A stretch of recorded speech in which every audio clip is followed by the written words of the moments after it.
Сәлем қыздар, бүгін біз сіздермен дамское пальчики жасаймыз. Ол үшін бізге бір бокал суды қазанымызға қайнатып аламыз да үстіне 180 грамм сары майымызды салып тағы қайнатамыз. Сосын тағы бір бокал ұнымызды салып, газдың астын сөндіріп, жақсылап араластырамыз.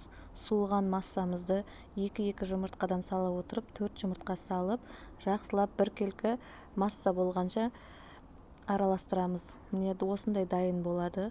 Осыны одноразовый салафанымызға салып, осы кезде 180 градуста пешімізді қыздырып қоямыз. 20-25 көлемінде пісіп шығады. Біз сол уақытта кремімізді дайындаймыз. Оған бізге 20% қаймақ және сгущенка керек. Екеуін жақсылап араластырып дайындап қоямыз. Міне біздің пальчиктеріміз дайын болды. Жақсылап кремімізге салып араластырып ыдысымызға салып аламыз. Үстіне қалауыңызша шоколад сепсеңіз де болады, өздеріңіз білесіздер, өте дәмді, тез дайын болады.